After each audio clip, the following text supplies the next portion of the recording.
नमस्कार दर्शक बंधु आपण समस्त को ओडिशा तंत्रज्ञान को हार्दिक स्वागत। आज भिडियो मु अप्सरा साधना विषय संपूर्ण सत को खोलिकी कहबी तापुनी प्रश्न उत्तर माध्यम। आज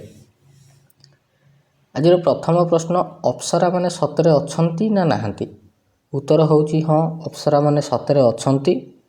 आउ ये माने स्वर्गलोक रे रहंती। किछि अप्सरा आम पृथ्वी रे भी रुहंती, जो माने निज भूल पई स्वर्गरु तंतिया खाइछंती से माने आज भी अतृप्त होकर आमर पृथ्वी रे बुलुछंती। अप्सरा साधना केते दिन रे प्रत्यक्ष हुए?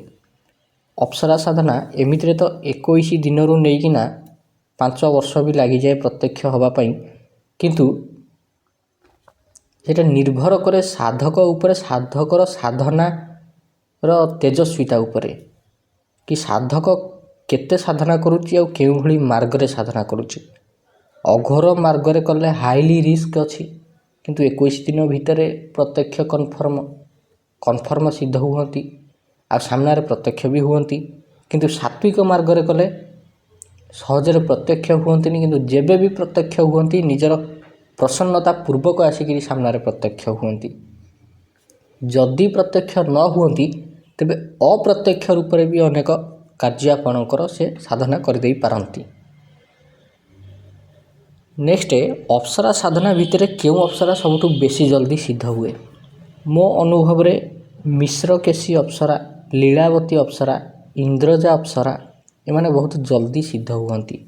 किंतु जदि एमानकर शक्ति को देखिबा तेबे गोटे साधारण लोक पई जहा आवश्यक तार पूर्ति एमाने कर देई परिबे। हेले कथा जेतबेले देवी उर्वशी, देवी मेनका, देवी रंभांको उपरे उठे, एभले बड़ बड़ अप्सरा मानक कथा उठे, सेतेबेले एमाननको सिद्ध करिवाटा भारी कष्ट अटे। कारण ये अप्सरा माने भारी पावरफुल तथा प्रत्येक देवी देवतांको सह एमानकर डायरेक्ट कनेक्शन अछि। तेणु याकर पावर विषय आपण माने अनुमान लगे पड़थेबे। जेकोसी देवी देवता हुंतु ये डायरेक्ट तांकर सह कनेक्शन अछि, तांको लोक को आराम से जाई परिबे। तो भाविकी देखंतु ये देवी गोटे थर जदि सिद्ध होई जिवे कौन कौन देई परिबे। आ गोटे क्वेश्चन, जने नुआ साधक केते दिन रे अप्सरा को प्रत्यक्ष करि परिबो? जदि जने नुआ साधक से साधना विषय रे किछि भी जानि नाही, ताकू एबे माला धरेइबा शिक्षा हेइची, तेबे निहाती ताकू अप्सरा साधना सिद्ध करिया पई का जहा हेले भी मिनिमम तो 3 वर्ष लागिवो ही लागिवो। कारण प्रथम वर्ष रे से माला केमिति धरा जाए, माला केमिति चला जाए, माला केमिति गड़िया जाए, माला गड़िया रे एक्सपर्ट केमिति से हबो से विषय रे ही जानिबो। मालार नीति नियम कौन, माला पूजा केमिति करा जाए, एगुड़ा सब जानिबो। जानिला परे कंप्लीटली प्रैक्टिस हबो। तापर आसन शुद्धि, भूत शुद्धि, मुद्रा, आसन सिद्धि ये सब विषय रे शिखिबो। यंत्र पूजन विधि शिखिबो। शिखिबा पर जाइकरी साधना रे बसिबो। प्रथम वर्ष केवल शिखिबारे ही चली जीवो। नीति नियम पालन करिया पई मध्य ताकू पड़िबो। ब्रह्मचर्य को कठोर करिया पई का मध्य पड़िबो एवं अन्यान्य साधना द्वारा परमिशन नवा को पड़िबो जे आपण को देवी को प्रत्यक्ष करिया को चाहुछंती। तांको टार्गेट रखिकरी भगवान शिवंकर साधना करिकरी तांको ठारू आज्ञा अनुमति नवा को पड़िबो। भगवान गणेशंक ठारू आज्ञा अनुमति नवा को पड़िबो। गुरुदेवंकर मंत्र जप अनुष्ठान करिकरी तांको ठारू आज्ञा आशीर्वाद नवा को पड़िबो।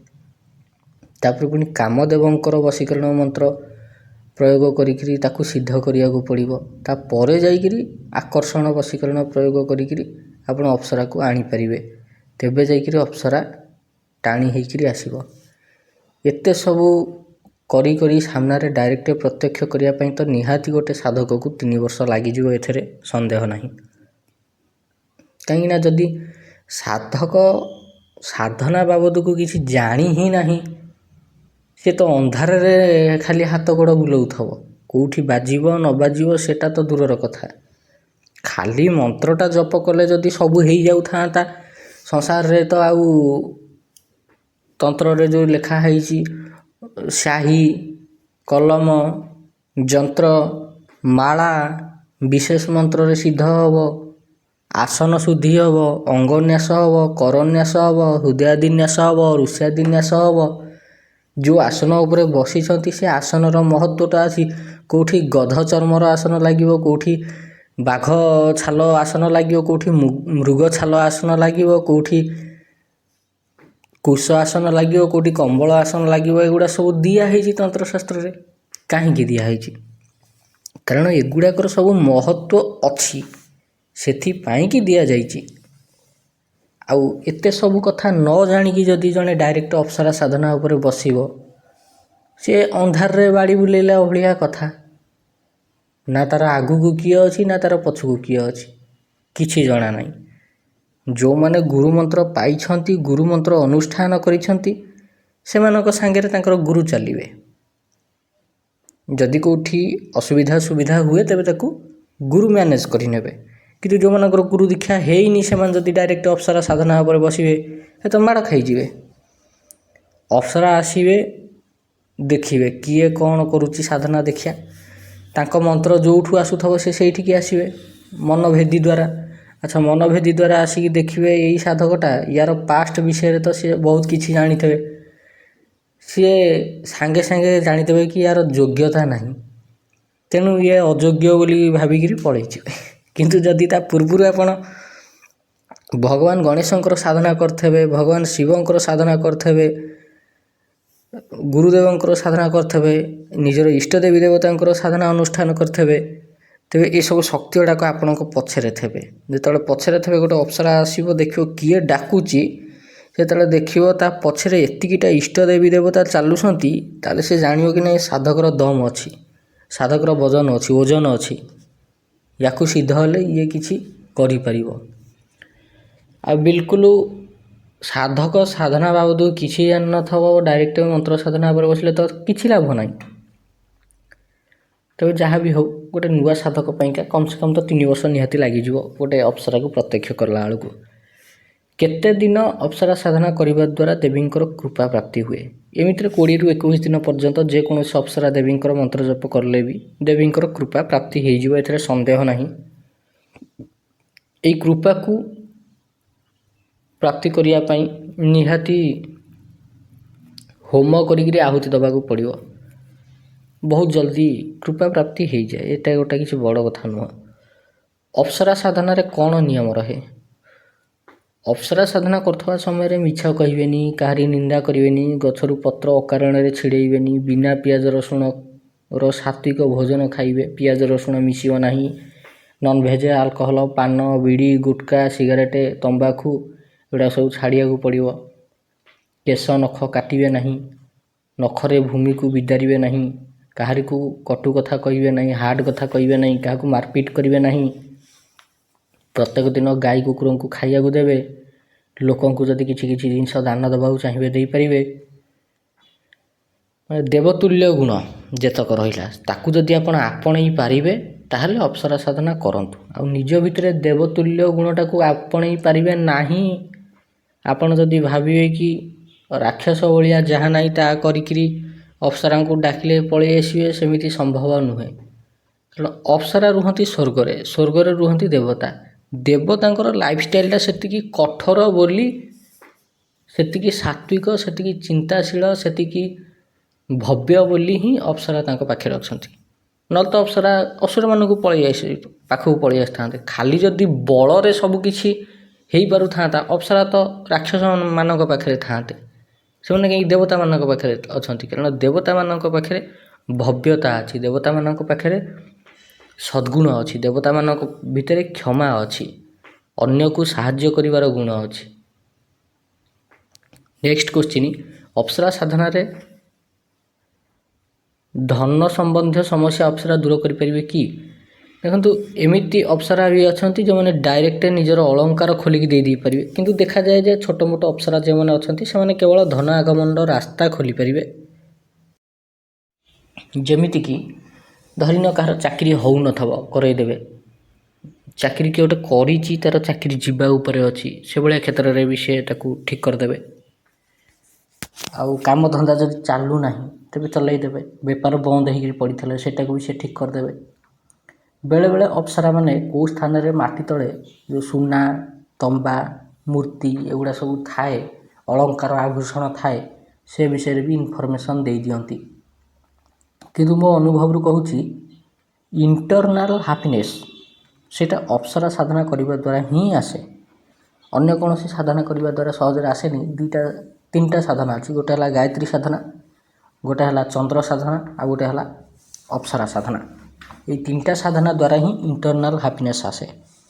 मनीष जिते डिप्रेशन भितर थाउ ना कहीं से निहाती डिप्रेशन रु बाहर की पलि आसे। या भितर सबुठु बेसी स्पीड काम करे चंद्र साधना डिप्रेशन रु बाहरिया पाइंका। आउ गोटे प्रश्न, बिना माला बिना जंत्रर अप्सरा साधना कले से माने आसीबे कि? यार उत्तर होची स्पष्ट नाही। बिना माला बिना जंत्रर अप्सरा आसीबे ही नाही।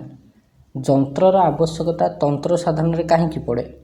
जेबे देवी देवता जंत्र आखपाख को आसती सेतेबेले से ऑटोमेटिक ता भितर टाणी होगी पलांती और ता भितर बंदी हो जाती। कारण जंत्र होची देवी देवतांकर स्थूल स्वरूप। आ साधक को दर्शन भी से जंत्र माध्यम रे ही दिवंती, जद्वारा साधक तांको से जंत्र भितर मुक्ति दे परिबो। जंत्र नथिले देवी आसंती जदिओ से क्षणी तुरंत पलि जिवे। एठी साधक परिश्रम करी हताश हो जाइथबो, हेले देवी आसिकी भोग नहीं पलि जिवे, लाभ कौन हम? देवी देवता भोग पाई आसंती, सी देखिले भोग देइच गला धइले चलले तांको भोगर जिनसटा। आ तमर कौन हैला न हैला सी सेटा कहीं बुझिबे? तमे सिना तांको प्रार्थना कले, तांको आकुल निवेदन कले सी जानिबे। तांको तंत्र माध्यम रे आकर्षण करिले सिना, जंत्र को सामने रखिले सिना से ता भीतर बंदी होकरी से तुमर इच्छा पूर्ति करिवे, नले से कहीं तुमर इच्छा पूर्ति करिवे। अच्छा, नेक्स्ट क्वेश्चन कौन? अप्सरा साधना नारी माने करि परिबे कि? यार उत्तर होची हाँ करि परिबे। नारी पुरुष उभय अप्सरा साधना करि परिबे। 18 वर्ष बयसरू अधिक जे केही हेले भी यही साधना करि परिबे, एथरे संदेह नाही। किंतु अप्सरा साधना फलित हब कि हेबनी सेटा केवल कुंडलीर ग्रह स्थिति ही कहिबे। आपणक कुंडली रे जदि अप्सरा सिद्धिर जोग नथब तेबे एते परिश्रम करिकरी लाभ बा कौन? बरं जेउ साधना फलित हब से साधना कले कोटि गुणा भल, आपको रिजल्ट भी शीघ्र मिल जिवो। तेबे आशा करुच्ची आपण मानकु ए वीडियो बहुत किछि जिनस शिक्षा को जानिया को मिलथबो। जदि आपको ये वीडियोटी भल लागिछि, ए भली वीडियो देखा पई आपण हम चैनल ओडिशा तंत्र ज्ञान को निहाती सब्सक्राइब करंतु। धन्यवाद।